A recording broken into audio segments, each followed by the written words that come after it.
Taking over.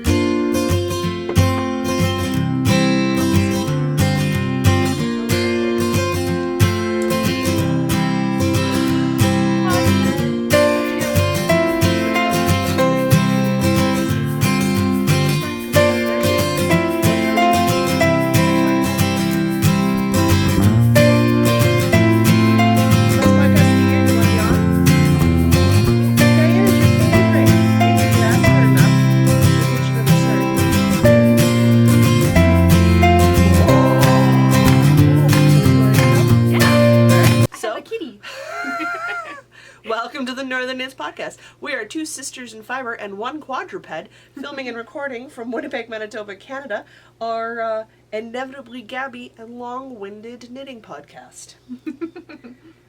Hi. We have reached that infamous between Christmas and New Year's time of frame, which means nobody knows what day of the week it is, nobody knows what time it is, and nobody knows how to get out of pajamas on time. As far as I can tell. That's how the world works right now. Yeah. I was hoping to avoid the grocery store, but I gotta go. I'm out of some basic adulting things. Yeah, it's unfortunate. It's just tragic. But I have everything I need to make New Year's Day stew and freshly fried bannock. Ooh, perfect. So, booyah. My mom's like, what are you doing for New Year's Day for your food? I'm like, dude, totally having stew. Hello? Hello, you got your Christmas present from your Auntie Diana. She gave you freeze-dried sardines as far as I can tell. Do not jump on that. You're gonna go anyway. Okay. If the camera shakes, it's because the cat's on the thing right now. Don't take the knitting needles. There's this wonderful ball of yarn sitting right beside her. You want to bet she doesn't really give it much attention? And it would roll, too. It would. Isn't that fascinating? We still play with fiber. Cats are trainable, it just takes a little while longer because they're a little more stubborn than dogs are. Which is fine because I'm a little more stubborn than a dog too. So I will win in the end. So I've got it to the point where I can leave out my knitting, like my yarn and stuff. She's fine, she leaves it alone. What she likes, that I cannot convince her to not like, knitting needles, crochet hooks. We love them. You're gonna dump my coffee on the floor, cat. Totally dump your coffee all over the floor, won't even care. She also loves knocking that snowman thing over, my skiing snowman. So she doesn't generally play with my yarn anymore. I mean, good. Having said that, if it's rolling around on the floor, we'll play with it. We're still a cat. Now, the training for fiber continues. We're not so good at ignoring the fiber yet. Oh, we'll get there. The human will win. Alright, Diana, do you want to tell everybody what we're going to cover this week? Cat being right there is making me paranoid. I'm going to drink some coffee. Oh, yeah. Oh, Chill out jeez. under the tripod. Under the tripod. Oh. Okay. Under the tripod with the $2,000 camera, you know. Oh, God, you're giving the humans gray hair, kid. Okay, I'm gonna need a new hair dye job soon.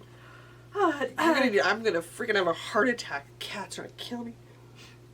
Today we're covering what's in our cup, cool threads, lily workings, fiber flubs, so little time, wool gathering, and events. Peppermint!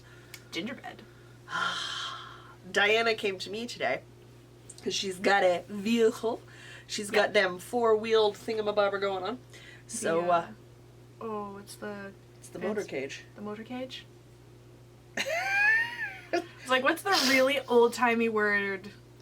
It's the horseless carriage. There we go, yeah. You want, like, the super original sales pitch was a horseless carriage. Yes, I've got myself a horseless carriage today.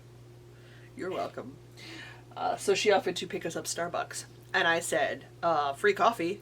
Hells yeah. Which auto-corrected to heck yeah? Or hello yeah? Something it helps auto-corrected to something helps, that I had no idea what it meant. I'm generally pretty good at reading through the autocorrect, but... It's been weird the last couple of days, even for me. Yeah, it has. Like, I think there was an update. What? No, I meant to swear. And usually it changes that word into duck. It does. Which is fine, because I'll leave it, because everybody knows exactly what I mean, because everybody else's autocorrect will occasionally correct that word to duck. My most irritating thing is when I try to type tonight. Yeah. The middle word that it suggests is the name Tony, T-O-N-I.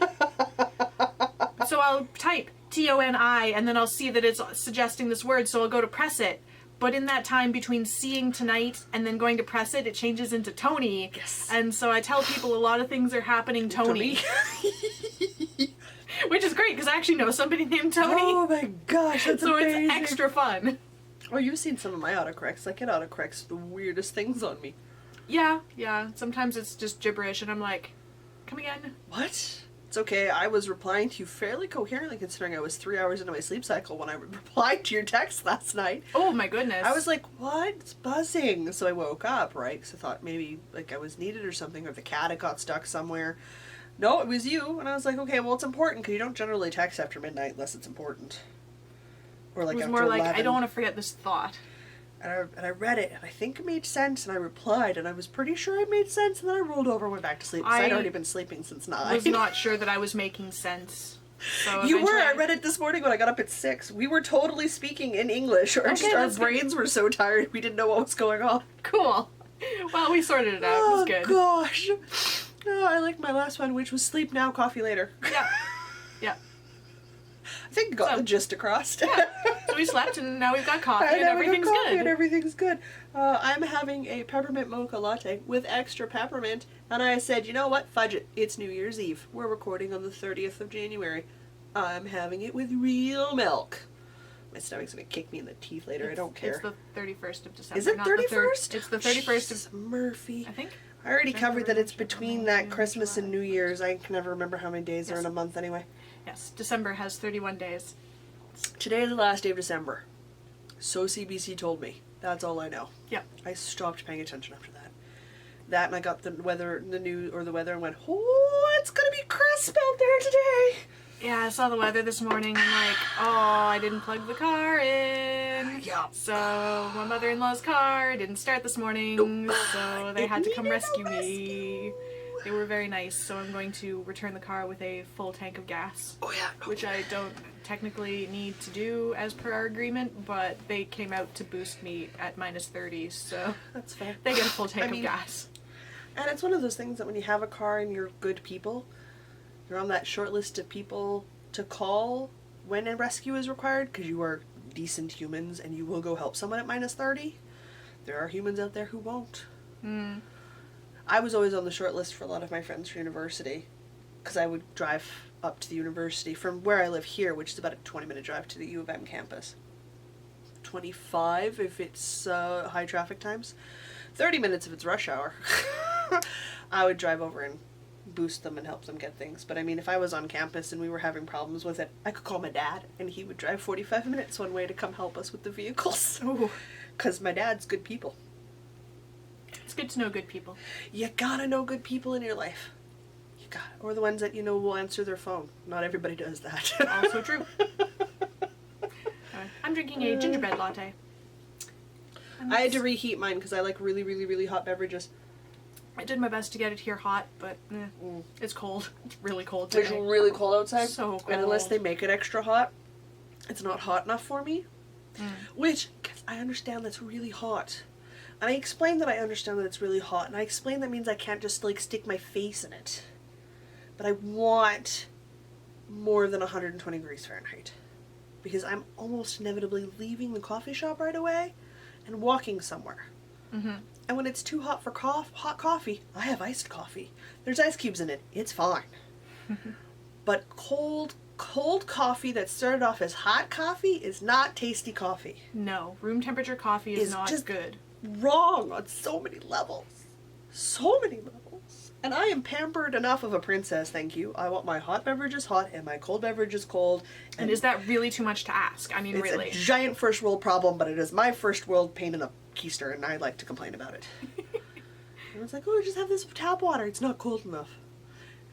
See, I actually found that I like vaguely room temperature tap water, like slightly cooler than room temperature. Nope, it's gotta be like cold. I love my water dispenser because it's got a refrigerating section in it, so like it makes the cold water.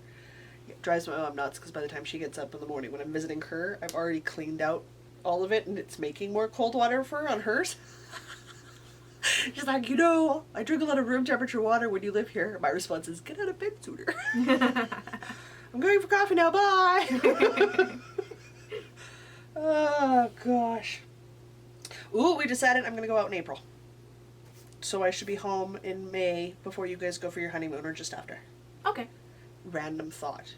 Random thought. We're gonna be a lot of distance podcasting this upcoming year because she's got a honeymoon and I've got my yearly trip planning. Yep. We'll make it work. It's a thing. Should we do a cool threads? Did we give a list of what we're covering? Yeah, we did. Oh, good. Yeah. So cool threads. I've been wearing all of the usual things. At this exact moment, I'm wearing the Exploration Station. This hat is not hand-knit. It's just a store-bought hat. A giant pom-pom, which I love. I love this giant pom-pom. Was I with you when you bought that one? I think so, yeah.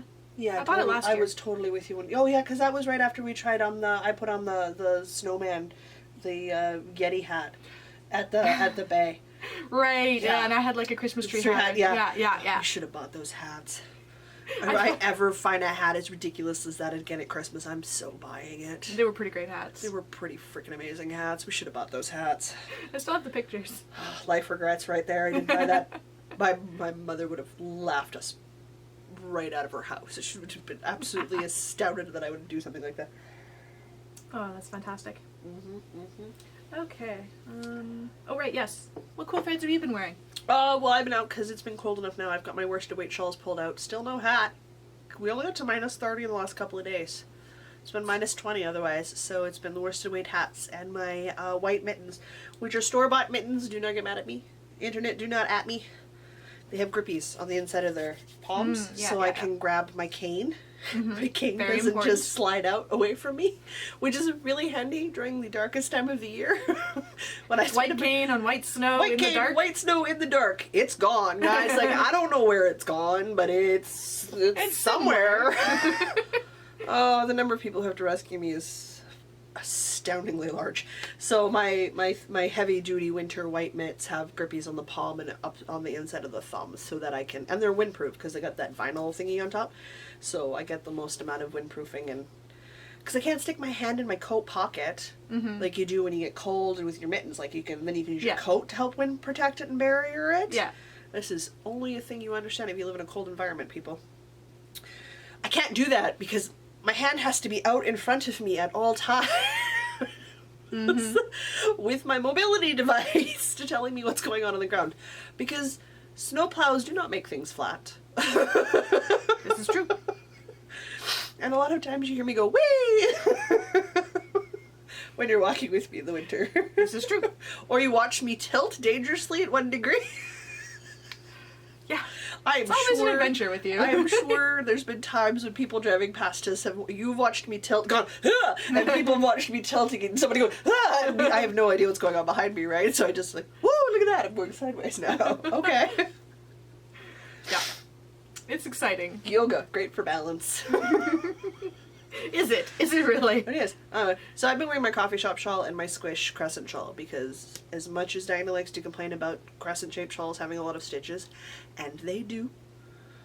I mean, all shawls, like even triangular shawls. At the end they all have a ton of stitches, because unless you're doing the asymmetrical triangle ones, in which case like in the middle's the most, and then you have a bunch of decreases back down again. So that's one. I'm going to start knitting ones where you start out small and then just keep getting bigger, and then when you run out of yarn, that's it. You and should it's more do of a wrap. The curls? No. Well, yeah, the curls, because we've got the books and we love them. No. That's the KD shawl, because it's the one with that eyeball stitch. Oh, I really do want to. And that's asymmetrical, so you just start small and you keep going. I like it. So that's a really pretty one too. I know, because I've got it in my stack of the last things I need to sew, weave, and ends for, and then I've done my mending for the year. But I love how crescent-shaped shawls drape. Yeah, which is what I was trying to say. I'm loving wearing this one. And I'm loving the squish one, which I still haven't blocked. So I still have your wires. May I keep them for another week? Yeah, not like I have any shawls to block anytime soon. I've got one, and I got one I want to reblock. My triple treat shawl I want to reblock because Phaedra helped the drying process. So. Oh, excellent. You know. Like she does. No, the next shawl I'm going to finish is a crescent-shaped one, which doesn't really need wires. No. Well, the only reason mine does is because it's got some lace that I want to open up. Oh, yeah. Points I want to mine's cables. Points I need I'll to talk pointy. about that in a minute. Yeah, let's do that. Anyway, I'm done babbling. What's next? When don't I? I'll drink more coffee and get better at parallelization. Oh, you did really good that time. You guys. In my hand, I hold a balled, not caked thing of fingering weight yarn from Allie from Die For You in her colorway Cup of Joe, which can only mean one thing. The Cup of Joe socks are done. Woo! Those have been going for months. Oh god, it's because I dropped those stitches and it took forever to pick them up, and then I got distracted with Halloween yarn. Fair enough. My life went crazy. I I'm understand. still not a super big fan of all the short row heels that I've tried, but I love that afterthought heel. So I'm thinking of a way of modifying it so I don't need to have to ask for help. Okay. So I'm going to, on the pair that I just started this morning while I was watching my anime and eating my cheese toast, because I'm hip like that. I still love toe at a time. I still love toe up two at a time. Wordage, which Maybe is you need more coffee. possibly, which is not for everyone, as Red from the knitting group can contest. Her first and last pair of two at a time toe up socks were this month, and she's never going to do them again, I don't think. So I love that aspect, because man, would I never start the second sock. I would never start a second sock. What I think I'm going to do is I'm going to knit up to my foot, and then where you would knit in your scrap yarn, I'm going to knit off onto a DPN, slip the stitches around, and then knit off again. So I've got my heel, my first row on my heel, on DPNs on both of them. Okay. Put on the end markers, and then just knit the foot of my sock, bind off, and then do my heel. Which means I don't have to ask for help picking up the stitches because they're technically already picked up. That sounds really smart. I mean, it'll make it a little awkward when I'm just getting up past the heel and I've got two DPNs and I'm working with my needles for the first 5 or 6 rows. Yeah. But you know what? If it's awkward for 5 or 6 rows but I don't have to ask for help, I'll deal with the awkward for 5 or 6 rows. Yeah. Because fingering weight's just a little too small for me to deal with. So Are you I gonna do pick some lighter colors now? No, just wait till you see the socks I'm working on. Oh no. Technically, I didn't pick those. My mom did. Okay. So I've got some darning and stuff I've got to do, but I've got darning on all of the socks I've completed this year, but this makes pair 5 of the 12 I was supposed to complete the year of 2018. But I did learn how to make socks, so it's still a win in my book. And really, I did not bail out of the 365 challenge last year, so I feel like I'm still doing okay. Yeah. So I'm still going to keep making socks. There definitely won't be a pair a month, because I couldn't even manage that this year. But I'm loving and I'm enjoying them, and I'm enjoying wearing them. But I've definitely got some darning and stuff to do. So these bad boys are going to go into this pile over here. And that's what I'm working on tonight. As 2018 winds down, I'm finishing my hand mending for my socks and my shawls. You should Literally weaving in ends, guys. stick a picture of that bowl on Instagram. What I might do is pull it all out, drape it artfully, and then stick a picture on Instagram. Even better. Hooray for artful draping. Hooray for artful draping. That's one. Should I keep going? How many things do you Yeah, have? I only have 3 things and you've got 6, so Oh if my you do another God. one then I'll jump in. Sure. Let's talk about the new pair of socks. Really love that bumblebee fabric. It's so cute! No, I mean, don't get me wrong. It's great to have the theme stuff. Super excited by the stitch markers you got me for Christmas, which I was surprised about. Air yes. quotes intended, Yeah, you guys. I knew that they were coming to me because I picked them out and said, hey, for Jocelyn for Christmas. And then I walked away and Dinah said, be surprised. And I went, okay. Which is how I got my birthday present last year. She's like, be surprised. Yes, ma'am. I know the rules.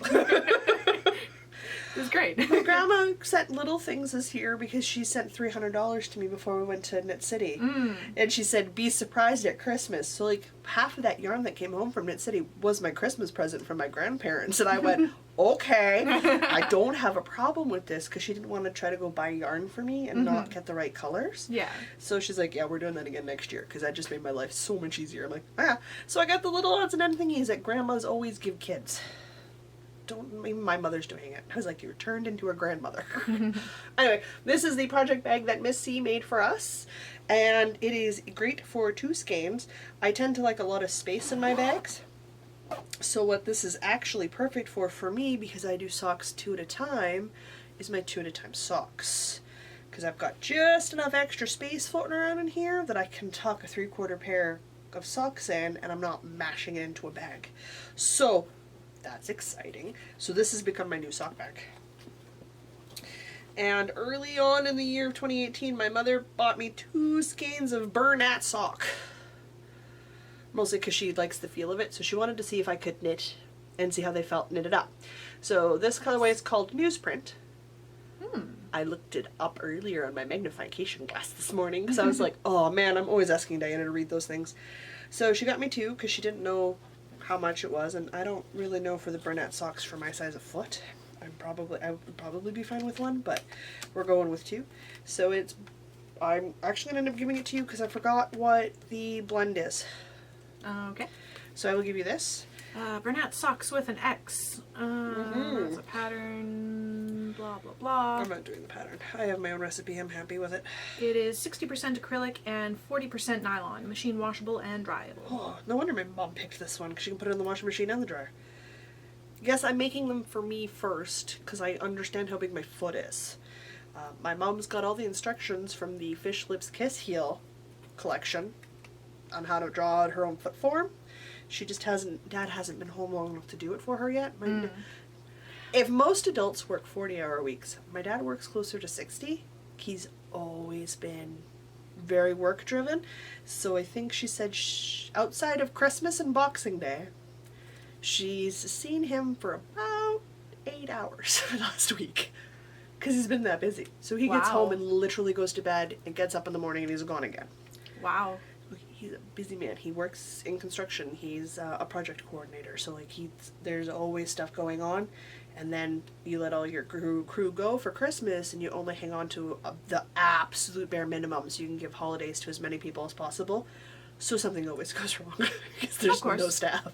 So you spend a lot of time running around or catching up on paperwork because you know the moment everybody gets back after New Year, something will go wrong. That works. So I told Mom I would make, so I've started my toes. Cute. They look like little ears that go on a hat right now. Oh, they do. Which is adorables. And then I'm going to pass them to Diana so she can feel them because I will always tell you guys acrylic is soft because I buy soft acrylic. That is lovely and soft. That's an acrylic nylon blend. That's lovely, and there's like a halo to that. Beautiful on one's foot. Yeah, I'm so excited to put these on my feet. I like that. So I'm like, yeah, I'm gonna make these in my size because I'm loving how this fabric's knitting up. Yeah, and that's excellent. The Bernat sock Mom got out of Michael's, which means it's incredibly accessible for people. So I'm like, yes, buckets of yes. Again, you should explain the colors here. Oh yes, I am literally a highly variegated. Man, I don't even know how to describe this variegation on this yarn. Like dark gray, like super dark charcoal, almost gray. black. Yeah, almost black. Not quite though, because if it was black, it would literally blur out for me. So it's definitely a charcoal, and then it's got a couple of tan shades. Yeah. And a creamy white. Yep. So well, not a white, but a like cream. A little. Is there gray in there? Nah. Not really. Negotiable. Yeah. There's a little bit of gray where it blends, and so it's just gives like this whole hand painted effect. It really does. It's a really very nice yarn. I'm like quite happy with it. And so far what I'm knitting up is amazing. So I'm super stoked to see how it turns out the rest of the way. And I'm going to try, because again, I think my mom paid like $4 or $5 a skein for these. That's very so I'm affordable. like, that's super affordable and that's amazing because not everybody has big budgets. This is a legit thing, you guys. I'm going to see how well they turn out, and I'm going to try that afterthought heel idea on them to see how it goes. And sniffle. I was sweeping the floor and then petting my cat. I'm allergic to my own cat. It's just fine. I know that. It's okay. I was cleaning my bathroom this morning, and I'm pretty sure I got like bathroom cleaner fumes up in my sinuses. I can still smell it. Oh, bleach for days. Oh, yeah. So technically, much to everyone's chagrin, I'm still inside out. Don't know why, but that's the way that works. But I was watching literally inside out and backwards. Literally inside out and backwards for like you can't get more backwards. I really can't. There is no more backwards to get. It's so me. I've been rewatching SAO on Fun of Me. Sword Art Online. Oh, okay. Oh, I'm gonna have to write that down now. I've been rewatching that, which is a wonderfully cute little anime. I enjoyed that one. These are being done on my 2.5mm Chow Goo red lace needles. Because they are my only sock knitting needles. My other one's broke. So I cleaned up my back room on Saturday, one of those days. I cleaned up my back room. Sunday, because we did a live stream on Saturday and it wasn't clean yet. Right, okay. So I cleaned it up. I found foot forms for my mom, my dad, and one unlabeled one that I think is my brother. Alright. Because it's the same width as mine, but just slightly smaller. Your So brother is not a giant man. It would make sense he would not have giant feet. So I think it's his. Her brother's shorter than me. He's coming over later today, so I'll have to get him to check. And then I found some more You're sheets here to of, pick us up. Put this against your foot. Is Yeah. it the same size? literally, yeah. And then I have 2 more sheets of cardboard, so I can get Husbands? husbands, and then probably parents-in-law. And For all those socks you never knit. for all those socks that I think I'm gonna knit and then don't actually.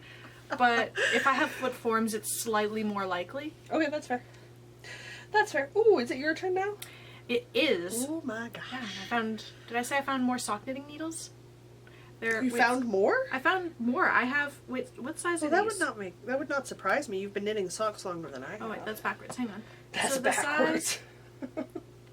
That I can't help you with. So I have no idea why I bought these other needles, because these ones are US 1s, and the ones I found are US 0s. And I have no idea what project I bought them for. Yeah, because normally you're on US zeros, aren't you? Which is like 2.25? Normally I'm on 1s. Like I'm knitting, knitting on all my ones? socks have been knit on 1s. Why did you knit it on a 0? What millimeter is a 1? What, 1 is a 2.25 millimeter, so I think a 0 I knit on is a like 1. So that would be, make a 0 would make it 2.25. Or no, 2 point? 2? 1.75? One of those. It would be 2. Because it goes down in increments of quarters. So it goes 2, 2.25, 2.5, 2.75, Anyway. 3. I have no idea what I bought them for, Math. but if I wanted to knit just slightly smaller socks, I have a second set of sock knitting needles. You do have nephews and nieces. I do, so perhaps I shall knit them some socks. Anyway, that is all unrelated to these socks that I am currently knitting, my Dingle Dot Socks. Oh, wait, tangled, okay, here we go. I made really excellent progress on these today, or not today, but this week. You can see from my little clippy stitch marker down here, that's a good, like, solid 2 inches of pattern all the way around pattern sock, because I finished the heel last week, and then I started the pattern up the back. Did you get your math figured out? Yeah, so there was a fiber flub that happened live. Technically, yes, because we were streaming live at the Live, time. so check out that live video there. We were figuring out if technology would really go woo on Jocelyn, and it So- didn't go as woo as we'd initially thought. I'll talk it might. about these more later in fiber flubs, so I will just continue on to say that the speckled yarn is an off-white with speckles of gray and purple and blue and green and pink. And the contrast color is Raisin the Bar. It's this gorgeous royal purple color that I swear it glows. Like it glows. It just glows. It's a very pretty purple. It's Anyway. by Midnight Cravings, both colors. Yes. And I'm absolutely loving this stitch pattern. It's written out on my project page, which I'm going to need to update when I figure things out. Well, actually, I have figured things out. I need to update my project page I'm so bad with that. because of reasons that I'll talk about in fiber flubs. But this is just a 2x2 rib with alternating skip stitches stacked up. Skip being SKYP, slip one, knit one. Pass slip stitch over. Yarn over, slip one, knit one, yarn over, pass slip stitch over. And it makes this lovely faux cable effect, which is working really well with this speckle. I love it. It's working amazing for speckle socks. So I'm super excited about these socks. I would be too. I was really hoping to have these done by today, but it just didn't quite happen. I only have this, I'm knitting from both ends of this, so it's like, there's not much of this left. There's maybe an inch worth left. Yeah. And You're then I doing have good. just this little bit of purple For your for my cuff. Koof. A coof. A koof. A cuff. Thanks to everybody who sent Diana those suggestions Oh, on yeah. the Fish Lip Kiss Hill for Yeah. not having to cut her yarn. Mind blowing. Like, They're awesome. those suggestions, they're so Yeah. freaking simple. Yeah. I can't believe I didn't realize that. But the instant you pointed that out, I was like, I chuckled when I read the first one and I went, no, that makes complete sense. I've never done a Fish Lips Kiss heel with a contrast toe heel or cuff, so mine was an afterthought heel, in which case I do have those extra ends to weave in because it was a afterthought heel, so it didn't even occur to me. mind blowing. My life is different now after this realization that you can just slip some stitches and you don't have to cut the color. It was amazing. It was great. So, thank you to the at least 2 people that pointed that out to me. That's awesome. It's always Really handy. appreciate it. Always handy to have extra knowledge. Okay, would you like to jump in with 2 more? Oh my god, 2 more? Okay. 2 more. Well, yeah, because you have 6 and I have 3. God, I have way too many things on the go. Or we can keep talking about more stuff. Oh, it's fine, I'll talk. I am actually actively working on my Fish Lips Kiss heel. Fish Lips Kiss heel. Oh wow, I'm talking too much socks. Uh-huh. Goldfish Memory Shawl. In my defense, they're both named after fish. I see the connection. Well, my brain thought it was a connection. I'm mid-row, so I'm going to do this with my needles, so it's fine. Just in case you guys aren't tired of hearing me talk about this yarn. Still in section D. It still looks gorgeous. It still looks really pretty. It is still done in shades of pink, red, and white. It is a beautiful wrap shawl. It is by Casapinka. And as much as I was complaining that I don't like section D, and I don't like section D, I am not enjoying this part of the knit. I really know that I'm going to have to add extra to this to make it long enough for me. So shortening a section is just a bad idea. Mm-hmm. Because I know at the end I'm going to end up lengthening or doing another section entirely to add extra length at the end. So I'm like, I gotta keep What's wrong section with this D. section? I am not the biggest fan of quite this much purling. Ah, it's just stockinette? It's just stockinette. Okay. So, I mean, and it's fine, but I'm at the point now where if it's like miles of stockinette, I'd rather do it in the round so I can just not have to look at it and just go like I do with socks. Because then it's movie knitting or TV knitting or audiobook knitting, if we're honest. But it's not when it's rowed and you gotta look at it, see what you're doing and pay attention to the stitches and stuff just a smidge bit more. So that's not going to work for me. And also I really want to have these Chagu red lace needles free for something else because these are my 4mm, which are the most common size that I knit on in fingering weight yarn. Clearly, when a new style of needle comes out, you should just buy 4mm in all of the styles. Yes, because I knit the most often in 4mm, because 4 and 6, because I find in a 4mm and a 6mm, I have no idea what sizes those are. I only know millimeters. I'm very Canadian that way. I get gauge 98-99% of the time to what the pattern design is called for. Almost consistently. And if it calls for like a 0.25 up, if I stay down, I'm fine because I'm a stupid tight knitter. And if it calls for a 0.25 below, if I'm up, I'm still, again, within gauge parameters by like half a stitch. And for shawls, that's Whatever. fine. That's totally fine. For shawls, whatever. It's fine. It works, no problem. So I'm doing that. That lives in my dragon fiber bag. I did a Christmas cast on. It lives in my Halloween bag. Clearly, a Halloween bag is the best place to keep a Christmas cast on. In my mind. Returning listeners might have heard of this thing called the podcast anniversary knit along. If you're new, it's our celebration for podcasting for 2 years. And I'm starting off early, because I said I could, and I can't enter my own knit along, so it's fine, you guys. We're featuring the Cozy Up Knits girls. And I won earlier this year from the Exploration Station Across the Prairies knit along that we hosted along with 3 other podcasters. That I finished like 2 months late. But I finished. Featuring the Drop 'em Like It's Hot as a prize for a bunch of us, which was beautiful. I happened to win from the Tale of Two Knitters. Jenny was able to bring it into the city, so I didn't even have to wait for it to come in the mail. So Christmas morning, I cast it in the morn. Oh, that's so pink! It's so pink, That's you guys! amazingly pink. Oh I'm my so goodness. excited. Okay, so this is done in Pima cotton, from Creek Garden Crafts. So big. The pink is hibiscus, and then the Amazing. variegated pink and other colors is hibiscus flowers, because there's some green in here. That's, oh my gosh, I'm so excited. I have not started into the contrast color, which for me is the hibiscus one, hibiscus flowers one, but I have started in on the main color, which is pink.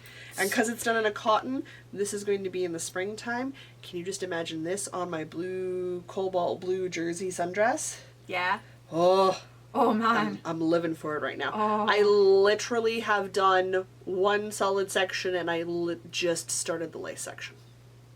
And because it's Christmas time and winter time, I put a snowflake stitch marker on the front, progress marker on the front to indicate the front of the work. So I've done like next to no progress. You guys, I don't even, I have like 2 inches at the start of a shawl. That's nothing to make. Like my rows are like what, 30 stitches wide right now. No, 40 or 50 stitches wide now. It's nothing. Again, I'm doing it on a 4mm needle. If I have to adjust the pattern a bit at the end, I will. But I will use up as much of this yarn as I can, because it is so freaking soft and gorgeous. And I'm so happy with how this is just such a beautiful pink color.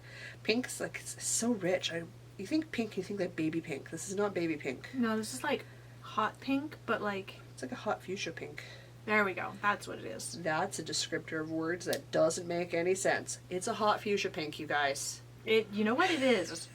Like, the way my purple on my socks glows, this It glows pink. It does. It's so, my first time working in Creek Garden Crafts Pima Cotton. And hello. I found some of that. Hello. That, I found some of that in my stash when I was cleaning up. And That's because she sent us each a skein. She did. It was So nice. She was I freaking nice. pet it for a while and I thought about what I might make out of it and I still have no idea, so it's still sitting there. A triple treat shawl. Right. Jocelyn says, just throwing out ideas. Curls. I also have some random purple, random cotton, purple cotton. Random purple cotton purple? Purple cotton, purple cotton. Fingering weight, purple cotton. That might go with it. Maybe. Yep, that just made my day. My coffee's gone. There's no more coffee to be had. I can't help myself right now. Yep. I cannot be helped. Cottony purple? Cotton Eye Joe? Oh, that's a song. Now it's going in my head. Thanks, man. It's in mine too. Alright. Your turn. So in my other Dragon Fiber bags, teacup bag. Oh man, she's probably going to be down at the Fiber Frolic at the end of January. We're going to end up getting more bags, aren't we? Oh, also when I cleaned up my stash, I found another skein of yarn for this project. So that's great, because I was running low and I was like, I'm pretty sure I had another skein of that somewhere. Yes, I remember you talking, you figured you had a skein, you just had to go find it. Okay, so this one's in the middle of a row, because again, I'm going to talk about it later in Fiber Flubs. But this is the Celtic Myths Fingering Weight Shawl that I started in, I think, spring of 2016 as part of a knit-along on the knitting subreddit. Yeah, that's a thing you do that I don't do because I don't understand Reddit. Yeah. Anyway, so I blasted through the body of this crescent shawl with this lovely texture, cotton linen blend, this brownish gray color, and I blasted through it. It was gorgeous, perfect, la la la la la. It's right up your alley of neutrally neutral. Oh yeah. And then I got to the end, or the edging. Which is a cable turned Which edge? is... Applied edge, is that what it's called? Applied edge, knit on edging? Yeah, it's applied edge when you cast on and then you turn your work and then Yeah. knit. Yeah, it's an applied edge. Okay. So it's this gorgeous cable pattern It's really pretty. that I no longer could watch TV while doing. So this project has been languishing. It is not what one would say beginner friendly. No, it's a 16-row repeat of intricate cables. It is an intermediate or capital K knitting. Knitting. It's Applied got a edge. chart. Of course it's got a chart. It's a free pattern, so I can show you the chart, but I color code my really cables. like that. I just don't know if I want to commit to a 16-row. So I color code my Complex cables like cable. this. And I just use some nice I need to get new washi tape because this one's coming off. But I just might use have some to washi anyway. tape. It's so dang pretty. I really like the idea of getting one of those magnet boards where you can just like have it propped up and you can move the little magnet bar up and down. Yeah. But I don't have one of those. I have paper and washi tape and markers. So. Well, it helps you color code, use your washi tape, and that works. But yeah, if you want to move to a magnet board, that'd be something to look at doing. So, I'll think about it. Do you know how big my magnet board would have to be, given how big my charts have to be? Yeah, the only other thing about magnet boards is they're not super portable. No, anyway, sadly. On the plus side, I am way more advanced than I was 2.5 years ago. So the cable's not quite so intimidating? The cables are far less intimidating. Also, I learned how to cable without a cable needle, so that's really helpful. Oh yes, absolutely. The one downside to that is this yarn is really splitty between the linen and the cotton. The different strands, they don't like blend together super well, which makes for a great texture, but it makes for slightly splitty yarn. My brain just went to is like, you know what I think I might want to do, not this summer, but next summer, because I'm still pretty newbie on the cables, is make that out of shibui. Oh my god. Be still my heart. I might steal that if you're not looking. Nope. No. Anyway. I'm dropping that kind of money. I'm keeping track of that thing. So this periodically flies along, and then I flub something, and then it stops flying. It's currently in a state of flubs, so I'll talk about that more in you were trying to do a complex 16 wide cable while podcasting live. That was very foolish of me. So this is relying on Jocelyn's technology not to go, what? I'm just gonna set that off to the side and I'll talk about it more in a little bit. Oh man. Alright, your turn for 2 more things. You didn't say what color. Oh no. I did. What brand of yarn? Oh, what brand of yarn? That is a good point. That was what we forgot I to have mention. ball tags on this one. Ooh, hey, bonus. So the brand is Juniper Moon Farm. The blend is called Zoe, Z-O-O-E-Y. It is 60% cotton and 40% linen. It's gonna be so nice in the summer. And it's like reasonably soft just right off the ball. But I'm really excited. Oh, when that linen softens up? Yeah. Oh, it's gonna be man. freaking amazing. Oh, man. Oh, it's color 9. Whatever. Oh, numbers. I'm pretty sure. Oh gosh. I started this so long ago. I bought this yarn from Woolsey Wool at their old location. Oh, jeez. We've been at because I remember going through like the bin. Years now? Yeah. I remember their old location. I just don't remember how long they've been at their new location, which is like across the street from their old location. Yeah, it's like 2 or 3 blocks away. It's across the street. And when they moved, they packed up the boxes and walked them to the new location. Yeah. They were that close. Which is super cool, because that makes for an easy move. Yeah, well, they had been in an old house before. They definitely had outgrown the house that they were using, and their new location is... It's much better. So much better for them, and It's bright and open and airy, and they can put out so much more stuff and still have room for the people, and it's they can really put people in there. The tubular cast on, and I'm doing it for the Sarah Hare Don't Care hat by the Cozy Up Knits ladies. Cat on my hair. Long hair problems, cats on my hair. Yep. So I wanted to, because I don't do gauge swatches, I wanted to see how it would pan out on a regular tubular cast on to sort of be my gauge swatch and my practice for the cast on. And this is about 100 stitches. So like I'm looking pretty good. Yeah. For a ribbing cast on. Because I've got my waist yarn still in there, so I'm not fully stretched out yet. So I'm feeling like I'm good to go for the slouchy hat. So I'm going to continue making my Sarah Hare Don't Care hat out of the Midnight Cravings colorway Juice the Box. I definitely had to play around with the numbers, and I'm definitely going to check things when I get a little bit farther up, because I am most certainly knitting on a worsted weight yarn for a DK pattern. So making adjustments, but it's not been terribly, like, it's not a hard cast on.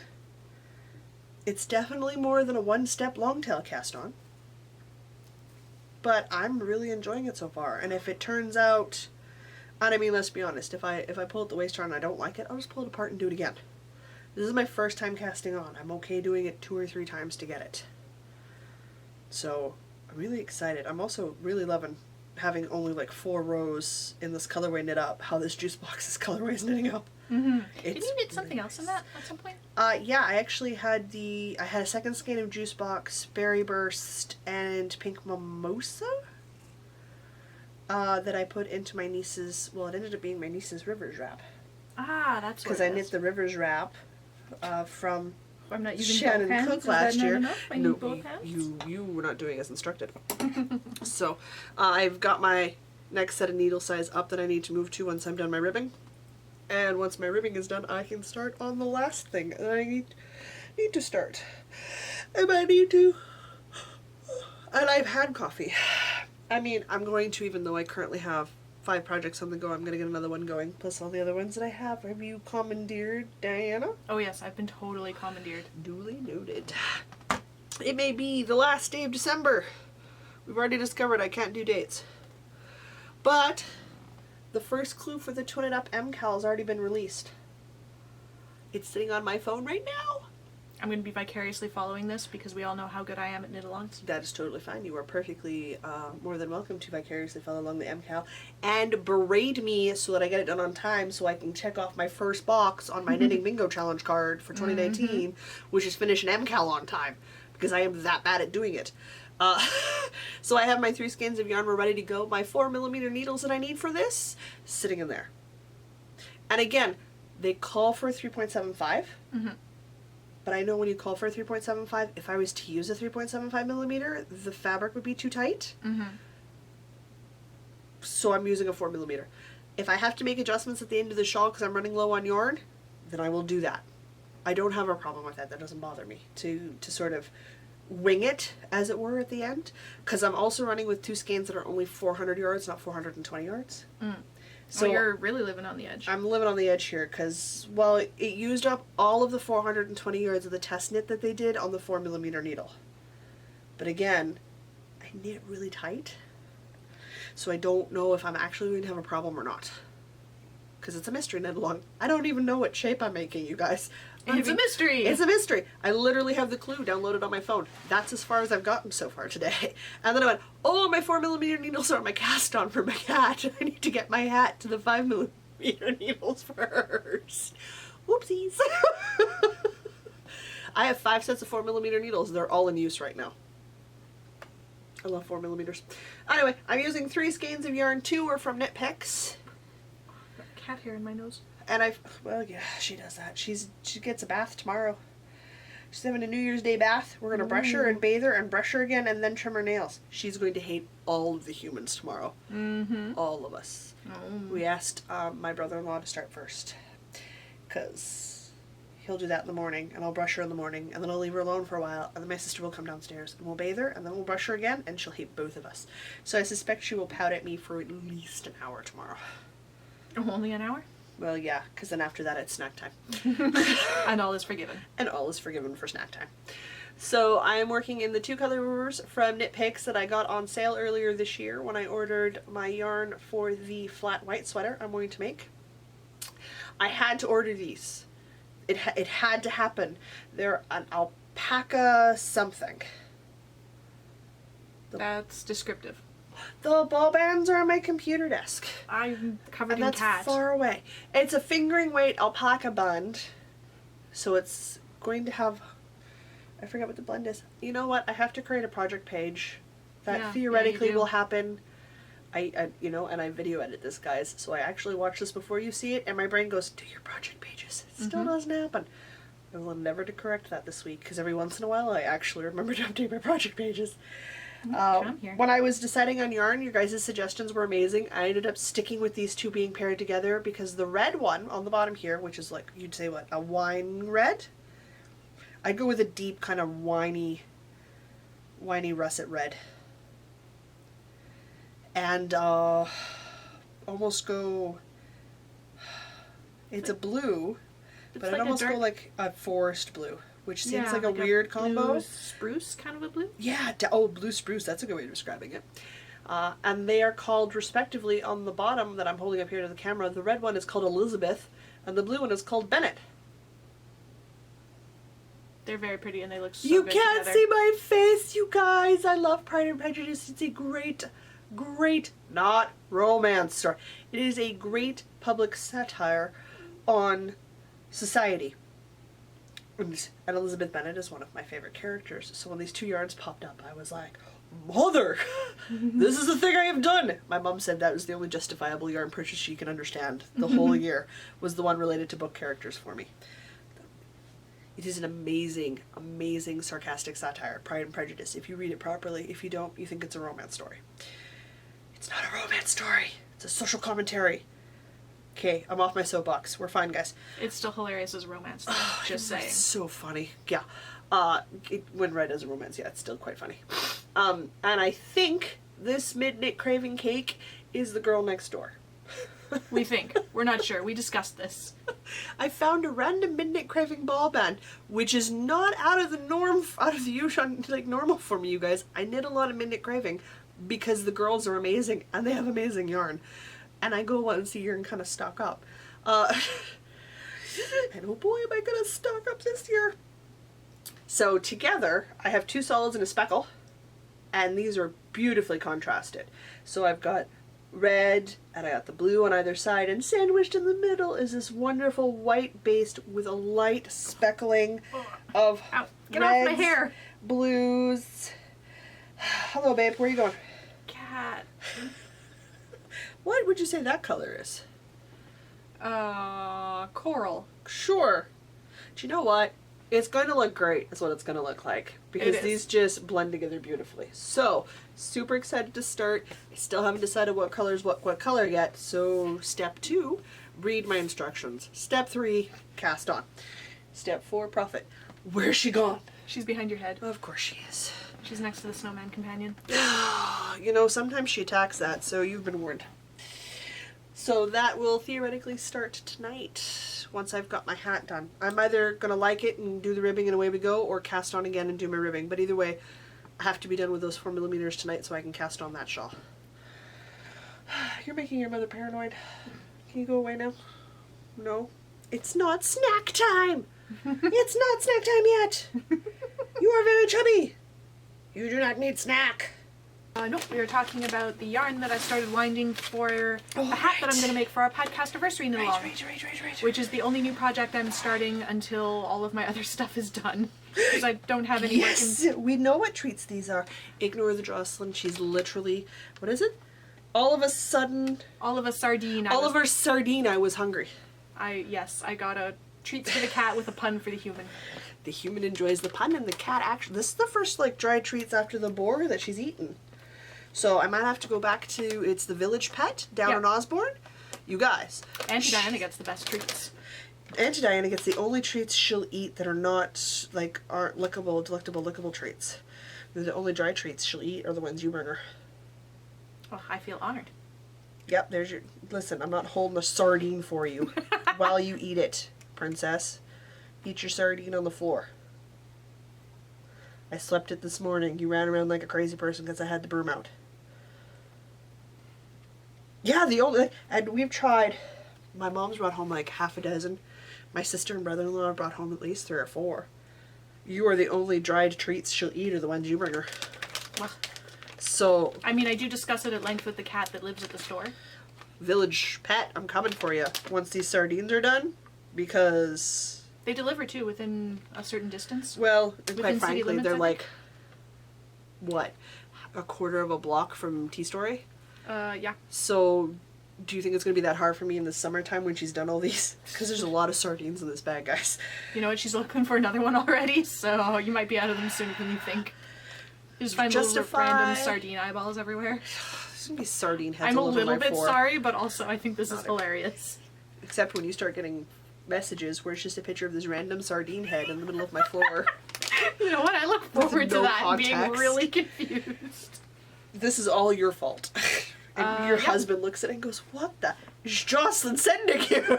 Why do you have pictures of Those fish heads on your fish phone? heads on your phone. Oh boy. Okay, now that we've been totally derailed, I started winding yarn for... We decided it was the Katie hat. Yes. For the podcast anniversary knit along. Yes, the Katie hat's the one with the 2 colors. Yes. So my And one it's color, the sister hat pattern, which is 4 hats in one. the 4 sister toques. 4 sister toques, hats. We call them toques in Canada. Yeah, the pattern says toques because they're Canadian. That's so perfect. they know how it is. Well, yes. So I think my main color, I'm quite decided between main and contrast, but I'm pretty sure this is going to be my main color, is from Noble Ruby Designs in Niverville. Yes. Does it say on here somewhere?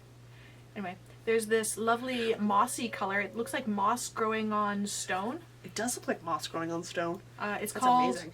Old Smoky. Maybe So she'll it's, be at the Fiber Frolic in January too. Oh, probably. I think that's where I actually bought this. Yes, it is. I remember, because that's when you found that one skein that was our colors. Oh, yeah. I don't think either one of us picked up. No, she gave it to us to give to somebody, and I don't remember what prize that was in. That would have been for a podcast anniversary long prize. That was it, yeah. Yeah. Yeah. She was very nice. I don't think we know a bad indie dyer. I think No, all the indie I dyers think we they're know all- are I think they're all so lovely. freaking nice people. Anyway, so Old Smoky is a stone gray color with speckles of greens ranging from a yellowy green down into a super dark green. So it's like moss growing on stones. I'm really excited to see this caked up. I'm going to wind it after we're done podcasting because Jocelyn is very nice and lets me borrow her ball winder and Swift. It's true, I do. So this is a DK weight superwash merino. It's okay, I'm currently building a shopping cart at the Woolery because I need a spinning wheel repair kit. Because I want to have a repair kit, so if something goes wrong, I can fix it. Oh, your onion. Makes sense. So Yes. I'm pricing So- out some of the other stuff that they have on there. So it's some nice stuff. So the reason that I'm borrowing Jocelyn's ball winder and Swift is because I wound this one by hand and it looks like an onion. It so looks like an onion. Just do not tell Mr. B. Do not tell Mr. B, No, otherwise I he just- will call it your onion hat, and you will never live that down. That's how I have the meat mittens. What else? Coleslaw wrap. Coleslaw wrap. So my onion is called For the Love of Hugo. For the which Love is, of Hugo. I'm sure that's a reference that I'm just not getting. That's okay. It looks great as an onion. Like I saw it on. I love it. I love my when we were onion so streaming, much. and it was definitely an Actually. onion. Like in person, it is.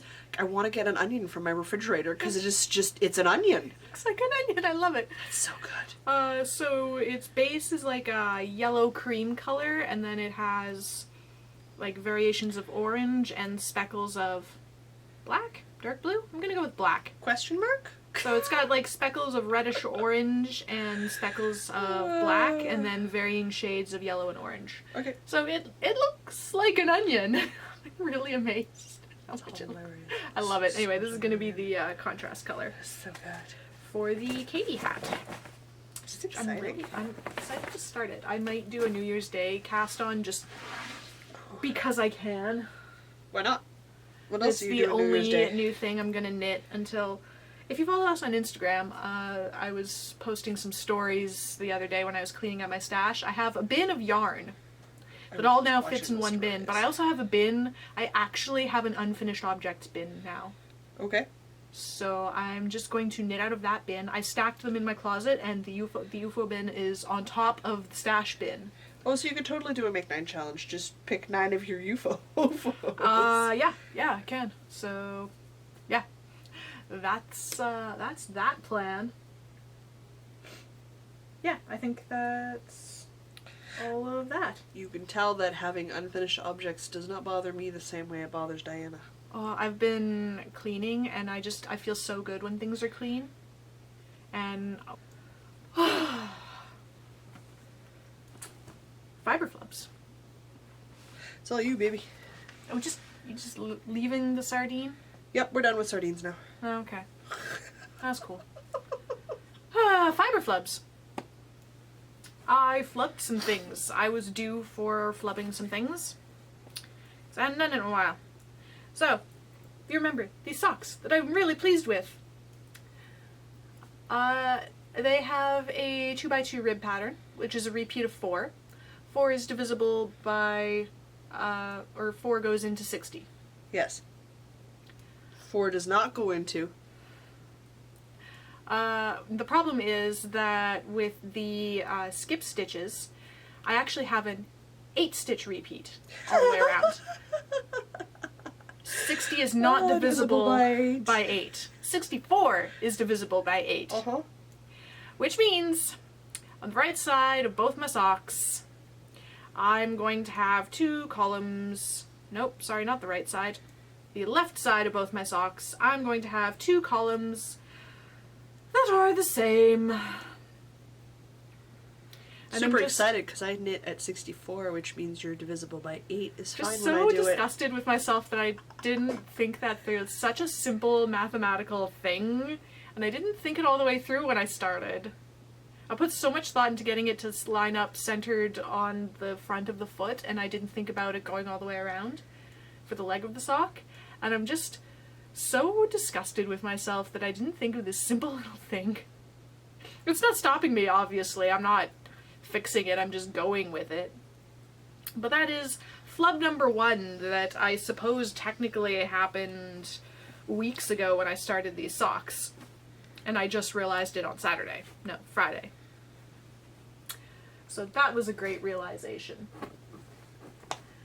The other flub, remember how I was saying the Celtic Myths has this nice, complex, intricate edging? Have we ever taken a picture of that Celtic Myths for the Instagram?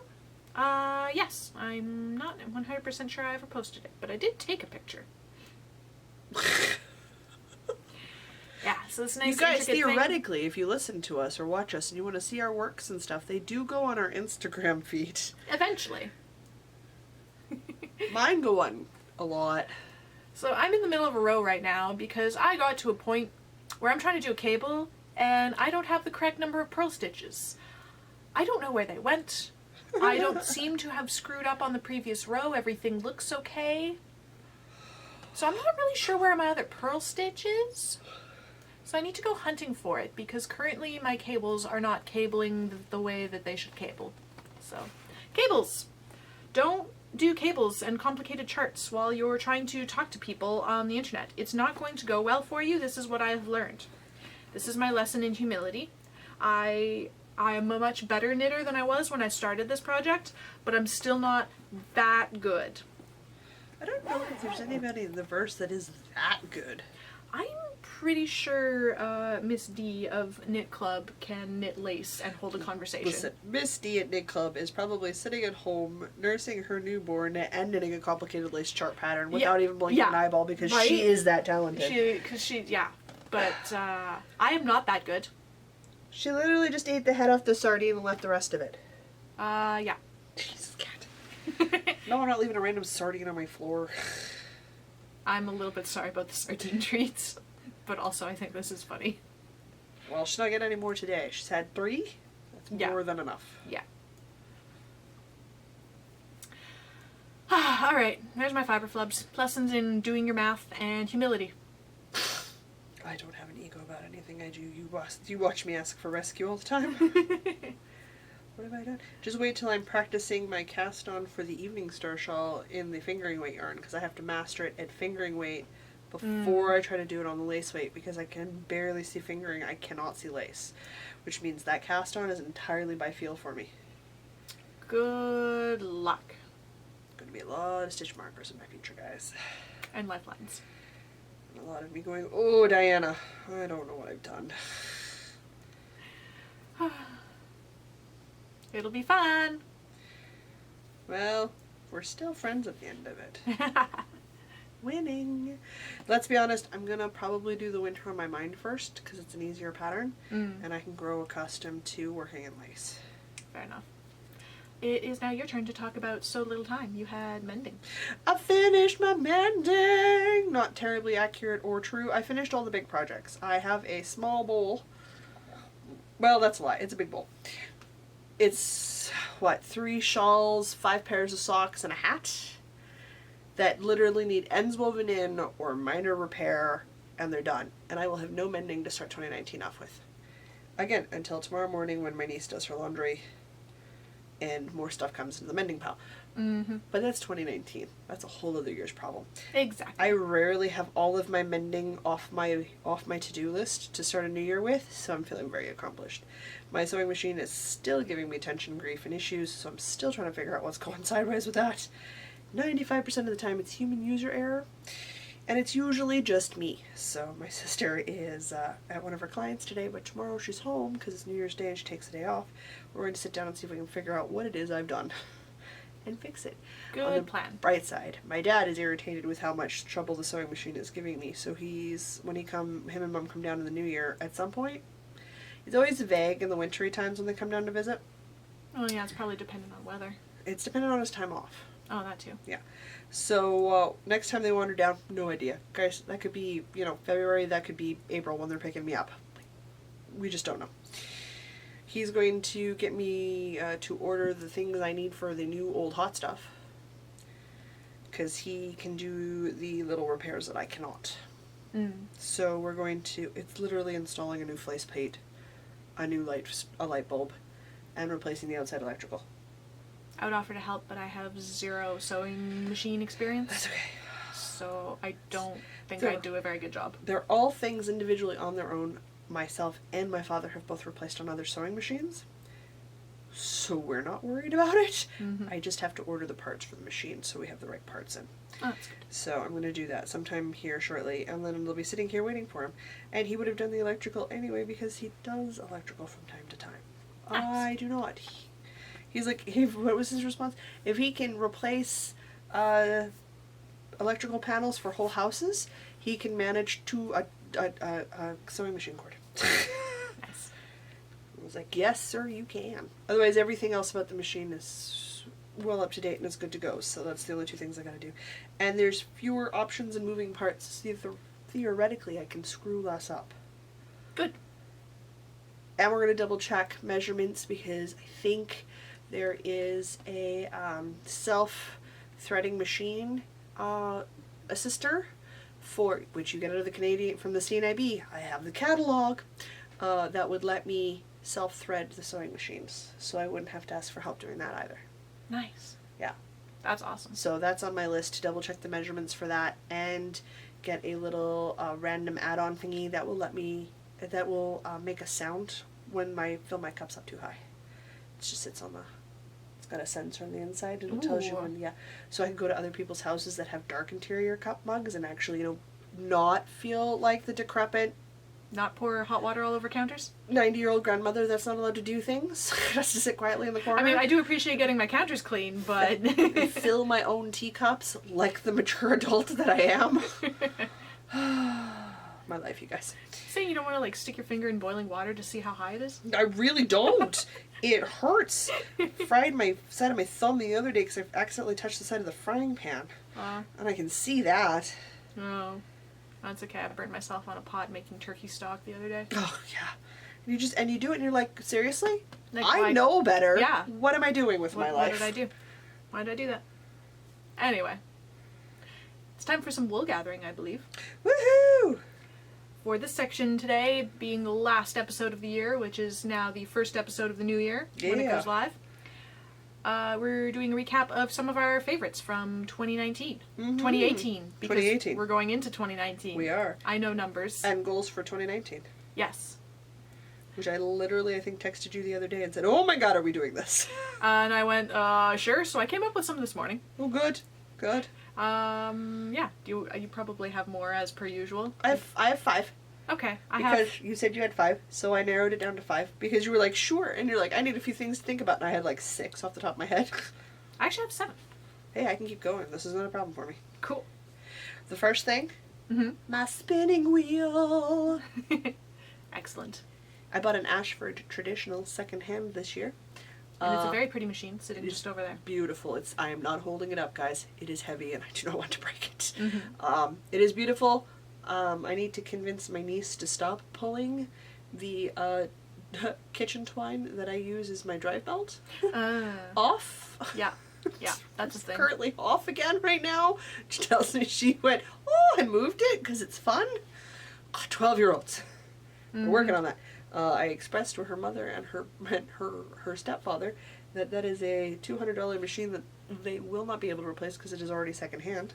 And if they can't find me a secondhand one that works, they will be buying me a new one if she breaks it. Or if they break it. They were going, oh yeah, no, that's fair, that's legit. And then I told them how much they cost. They don't go anywhere near it now. Because it's an expensive piece of machinery. It is. And it's my expensive piece of machinery. I saved for that expensive piece of machinery. I scrimped for it. It is mine. Do not touch. Yep. And yeah, I want the repair kit so that I've got the extra hooks and stuff if I need them and the extra bits and bobs because then I'll feel better about it. So things. But that is my number one new favorite. Right. Spinning wheel, which I'm still learning to spin on, and that's fine. I split mine up into sort of categories. Oh, geez. Okay. They're mostly knitting related because knitting podcast. Wasn't going to do that, but sure. My favorite new knitting technique that I learned this year got to be brioche. That's fair. That's the brioche fun. section of the exploration station. It's a very fun knitting technique. I really enjoyed it, and I really want more brioche in my life. Okay. I might make eventually one day Stephen West's brioche. Oh, geez. Sweater. That's a lot of brioche. Yeah, but I love it. I love it so much. It was so squishy. Yeah, it's And if you squishy and made it's it soft, and you so can it have was pops of color, and I love it. Just, oh my god, you'd Yeah. live in it. I would. It would also Absolutely. take you like 2 years to finish. Probably, yeah. Which is why I'm not saying that I'm going to knit it anytime soon. It's just nebulously in the future. Totally fair. Totally fair. So, brioche. Yeah, the Mine. girls were talking last night, and they're all talking about extra sweaters. They want to finish their faded cardies first. None of them have started a faded cardie, guys. Mm-hmm. It's on my list because I have a kit for it. I gotta find colors that I love, that I want to make it out of, and then I'm good to go, so that will happen. I just need to actively look, I think. And remember that I'll probably be doing it as a special order because I need extra skeins because I do the big size because I'm tall. Yep. Do you want to do another one? I really like tea on. Yeah, I just drank coffee. Uh-huh. New favorite of the year for me, still knitting related, my Chow Red Lace knitting needles, Excellent. which I'm currently using right now. They're nice, they're lightweight, they're pointy, and their cord joint is amazing. It is so smooth. It sounded like a... What am I looking at? An infomercial? Oh yeah. They're smooth. They're pointy. Oh jeez. It's like my bad public service announcements or my bad radio ads. Mm-hmm. Best thing since. I was looking back on all the things that I finished this year. Mm. Ravelry tells me I only finished 6 things. Oh jeez. In my defense, one of those things was like a 4-foot diameter lace weight, super complicated shawl. Sure. So I was trying to decide which of these 6 things is the favorite thing that I finished. This would be the latest thing that you finished?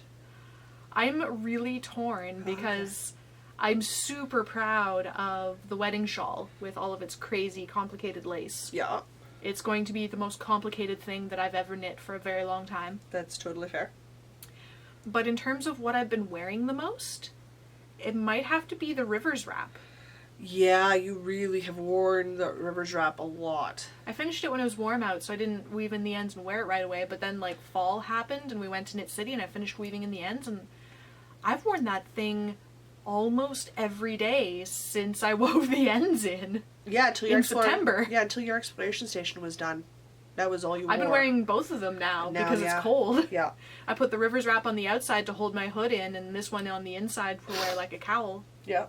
Yeah. No, I totally agree. I think it has to be a Rivers wrap. Yeah. Just for sheer volume of wear. Yeah, it's already showing its way. Like, I need to take my gleaner to it to get some of the threads off. Like, I've been wearing that. Oh, geez, have you ever then? Yeah, it's, yeah. I definitely completed more than 6 projects this year. Oh, yeah. Most proud, I would have to say for me, would be my squish. This is the first time I've ever finished an MCAL on time. Nice. Yeah. And it's green and it's a crescent shaped worsted weight shawl, so I'm currently wearing it at the moment. But yeah, I'd have to say, yeah, because I mean, like, oh, did I finish my Find Your Fade this year? No, I finished it last year. Yeah, you did. This year? Mine's been languishing. Did I finish my Find Your Fade this year? No, I think it was last year. Internet, correct me. I think it was 2017. I think it was, yes, because it went out with me this year. Mm-hmm. And there's a hole in the lace, which I might need, by lace I mean eyelet row section. I might get That's lace. Yeah, I might get you to help me with that, because that I'm not super sure on how to repair. Neither am I. We'll learn. We'll learn. You'll be able to see what they're trying to tell you a little bit better than I will, so. I think, yeah, like project-wise, it would have to be the squish shawl. Nice. Yeah. I got a lot of other things done, but... I cleaned out my stash the other day and I rediscovered some things. So Yeah. my favorite things that I rediscovered, I actually have a lot of silk blends and llama, like not even blends, just like straight up llama, You but like also llama. a lot of silk blends that I had utterly forgotten that I had, and they're still gorgeous and I love them, and they're still not, I still have no plans to make anything with any of it. But they're there and they're beautiful, and now I remember that they're there and they're beautiful. Year before I brought home llama for you. Yeah, I found that. I found some llama from before I moved out of my parents' house when my parents took a trip to, I think they went to BC actually, and my mom went to a yarn store and brought me back 4 skeins, 2 in green and 2 in blue, but these gorgeous heathered colors. Like the green has little, if you look really close, has little speckles of blue, and the blue has little speckles of purple, and like they're gorgeous, and I don't know what to make with them, which is why they're still there, but I love them. That's fair.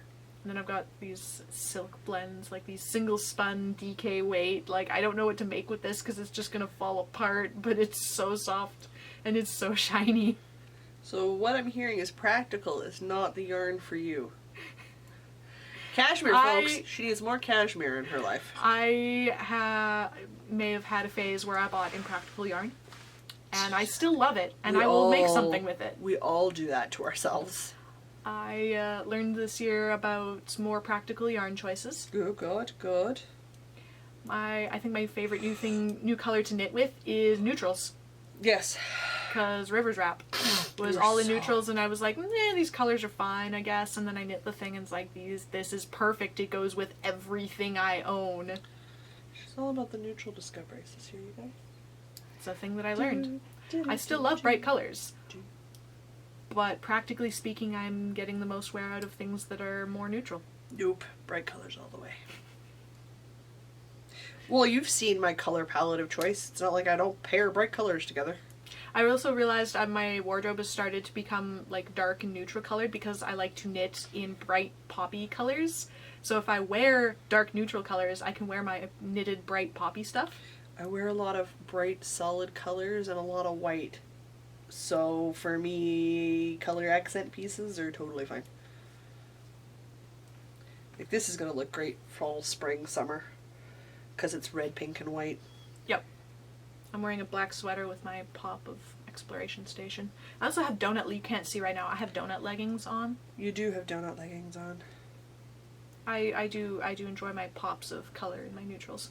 That's fair. That's the thing. Oh, is it my turn again? I think I just did a few, so yeah, go ahead. Sure. But I'm so close to the end of a row. I can keep going. I'm going to talk about non-knitting things. Ooh, yeah, go for it. I don't have a ton of non-knitting things, but I do have some non-knitting things. One of which is the discovery of how much I like charcoal in cleansers. Now, if you're a new listener, or if I haven't waxed poetically recently, I am a trained and certified makeup artist.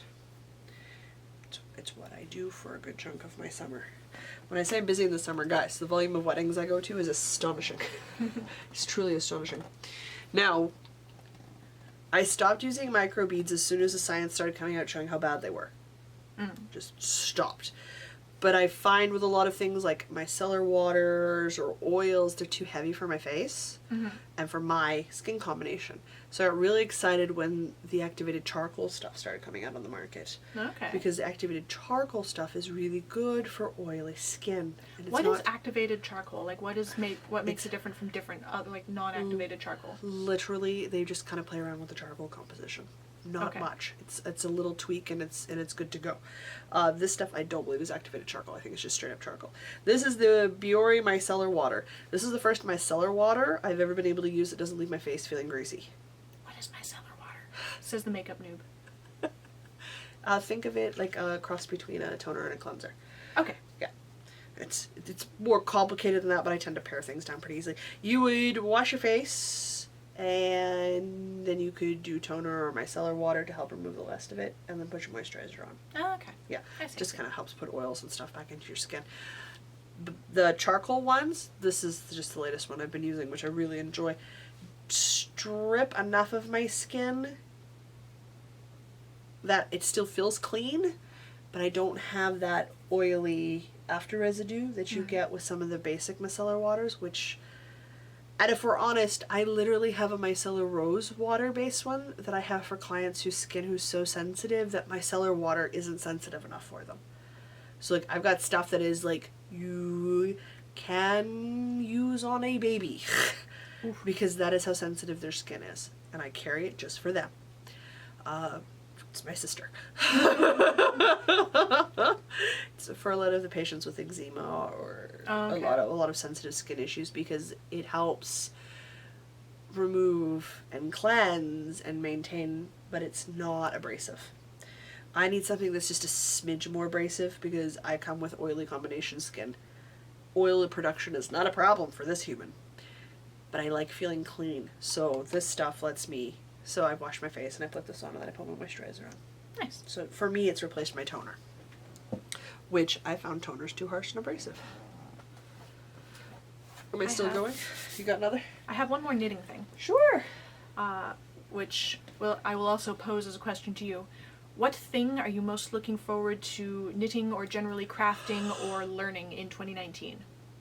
Because the thing I'm most looking forward to is finally doing my flax sweater. My first ever sweater, and I'm so excited about the colors, and I like started it, and then I ripped it out, and then it's just been sitting there waiting for me. I'm so excited for my flax sweater. That's totally fair. I think for me it'd be completing my first spinning project. Ooh, on that's my a wheel. good one. Yeah, that's I also found my spinning stuff when I was sorting everything. You've had an electric eel for longer than I've been spinning. Yeah, I have. I'm also still really excited to spin, but not a cardigan. It's not a cardigan. It's a pullover. I think my other thing for 2019 is seeing how much of my bingo card I can fill in. I won't be able to fill all of it in, because I literally put a square on there that I know I'll never get done. Because I like those out there, full-on challenges. Babe Ruth home run challengey things. I never make them, but I like giving them to myself as a stretch goal. Guys, I couldn't knit 5 pairs of socks in a year. What are the odds I'm going to knit 25 pairs of Christmas socks before Christmas? Zero. But I might start a Christmas box of socks, so I will consider that a win. Okay. It's a thing. The other makeup thing, again, because my life is knitting and makeup. Knitting, makeup, and books. Boy, do I sound like a little old lady. I don't talk about makeup often on here, and by often I mean I think ever. Yeah, it comes up sometimes. Yeah, not very often. I try to keep it on the down low on here because this is about knitting. But I am going to wax poetically about my favorite eyeshadow palettes, and they are the Morphe eyeshadow palettes. You order these if you live in the States, because they have like one store. These and their brushes. Just pay the fees and get them shipped to you. I prefer these palettes over MAC palettes. I'm going to hold this up close to the camera, and it is all neutrals. I'm just going to hide my face so it focuses. Oh, good. Does it focus? I don't know. I think can't tell. I tend to work in a lot of copper-based neutrals and plum neutrals because that looks really good with my hazel eye color. But I've got, oh heavens, they're all numbered and lettered. Oh dear. You're down at the bottom. Where are you on the top? Here you are. What is that number letter combo? It says 25B, Bronzed Mocha. Okay. So that's the name of the palette. And what it is, whoa geez. I got what? 1, 2, 3, 4, 5 rows. 1, 2, 3, 4, 5. So I've got 25 shades. This bad boy cost me $20 American. 25 bucks American. Do you know how much a MAC palette with the same number of shades will cost you here in Canada? I'm going to add at least 1 digit in front of that. Over $125 at this size. This is a good size. So if you like the eyeshadow palettes, it's the same way like if I was to hold up my Too Faced palettes or my, what's the other one I love? The Naked palettes and the Chocolate Bar palettes. I'm getting less eyeshadow and I'm paying $60 or $70 or $80 Canadian easily. Yeah. This is $25 American. And yeah, I gotta pay shipping and conversion price, and we're usually 70 cents to the dollar for America. Doesn't matter. I have like 6 of these palettes. They're the only palettes I use on my clients. They're the only palettes I kind of use on myself now. Kind of stopped using my other ones. And their brushes. I cannot recommend them enough. They are beautiful. There are so many different color scapes and schemes. I'm a huge fan because I do most of my makeup on brides. I have a lot of neutral colored palettes. Let's be honest, guys. Day of your wedding, it should be the beauty of your face, not the makeup that's on your face. If you can tell she's wearing more than mascara and some sparkly eyeshadow, your makeup artist has not done you justice. That's how it should be for weddings. And yes, you can do that and still have a crap ton of makeup on your face. I know. Mm-hmm. I think the running rule of thumb is if anybody can tell that I'm wearing more than mascara and eyeshadow in a day, I've done my makeup wrong. Guys, I full face all the time. It's all on here. Primer, concealer, foundation, powder, setting spray, eyeliner. Always. My face is... I say I'm putting on my face. I mean it. I put on my face and then I do stuff.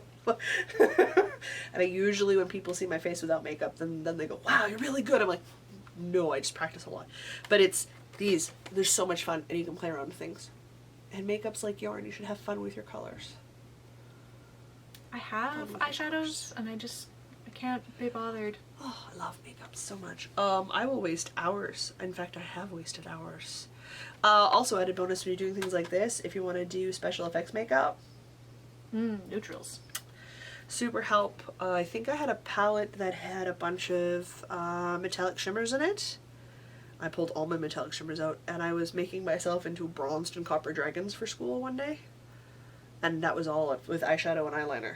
That's cool. Yeah, I didn't need anything fancy because I knew how to use the regular stuff. So, but yeah, it's the Morphe palettes. If anybody wonders what I use, it's Morphe palettes and brushes all the way. They're so good. Nice. And they're just so good price wise. I can't even.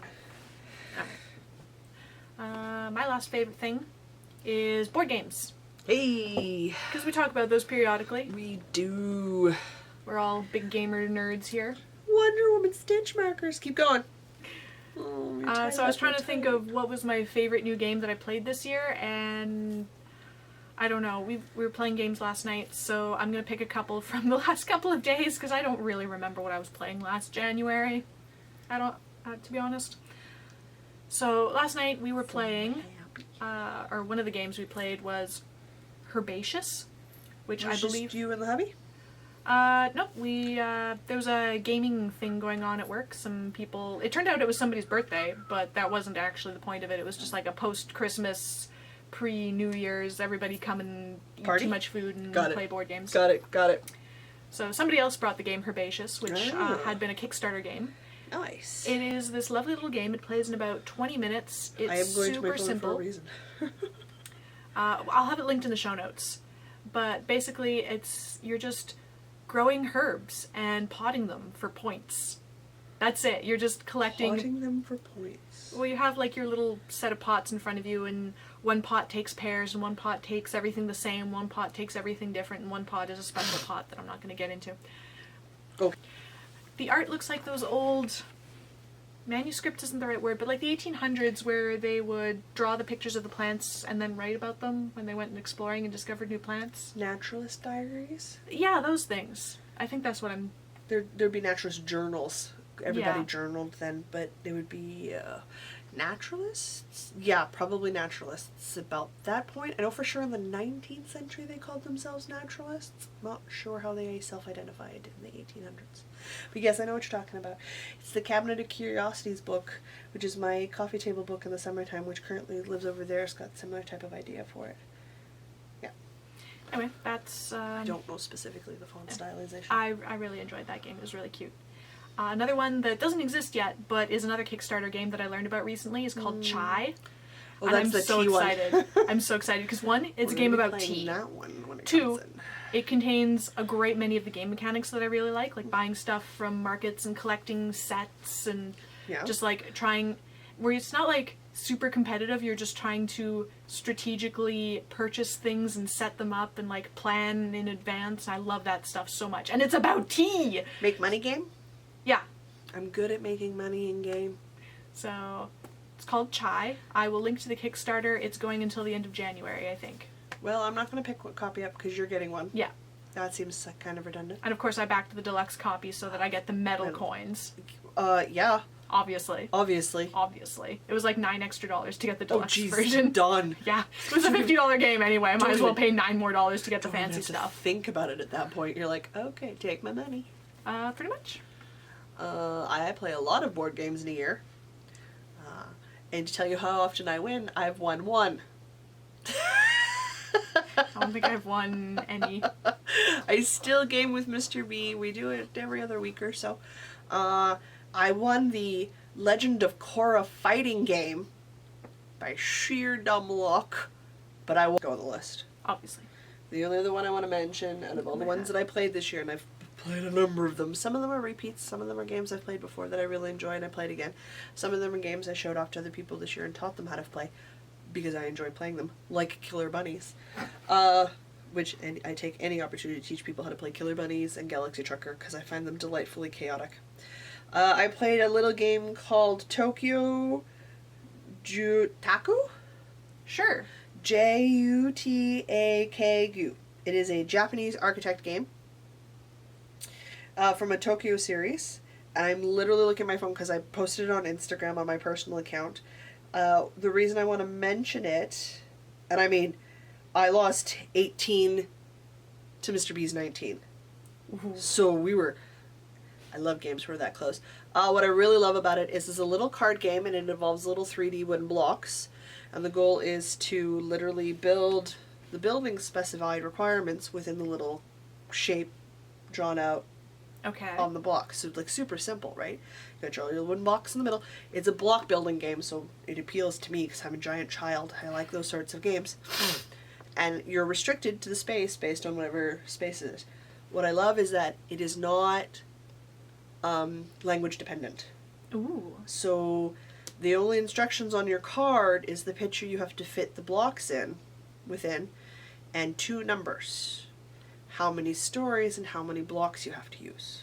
That's it. And to find a really good replayable game that is language independent is really hard.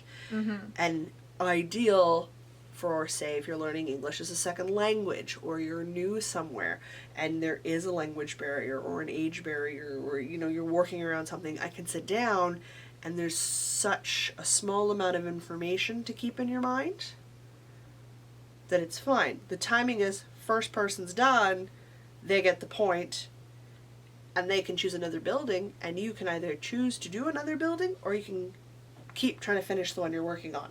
Mm-hmm. First person to a number of points, or like first person to 3 complete buildings wins. You count up the points and you go. Okay. Easy enough, right? But again, it's all language independent. So I don't need to know English to play the game. Not to the point where I would have to read rules and understand written things on a card or do other sorts of things. And it is tactile, so you get that sort of tactile response for it. So that's a bit of a bonus.